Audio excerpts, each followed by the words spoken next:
Praise the lord. Good morning.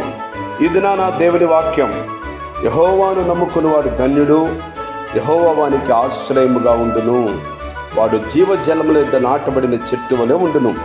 ఇర్మీయా గ్రంథం 17వ అధ్యాయం 7వ వచనం 8వ వచనాల్లో ఇలా వ్రాయబడింది. అవును ప్రియులరా, దేవుని వాక్యం సెలవిస్తుంది, ఈ లోకంలో ధన్యుడు ఎవరయ్యా అంటే, ఎవరికి దేవుడు ఆశ్రయంగా ఉంటాడు అంటే, యేసుక్రీస్తునందు విశ్వాసం ఉంచి మారు మనసు పొంది రక్షణ పొంది బాప్తిజ సాక్ష్యంలోనికి వచ్చి ప్రభువుని హత్తుకున్నవాడు ధన్యుడని దేవుని వాక్యం సెలవిస్తూ ఉంది.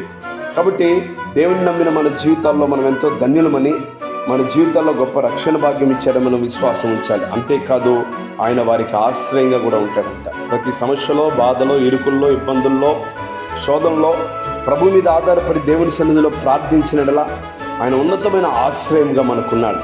ప్రార్థన చేద్దాం. ప్రతి విషయంలో ప్రభు పాదాలు పట్టుకుందాం, ప్రభుని అడుగుదాం. ఆయన ఆశ్రయంగా ఉండి మనల్ని దీవించి ఆశీర్దిస్తాడు. దేవుడి మాటలు దీవించును గాక.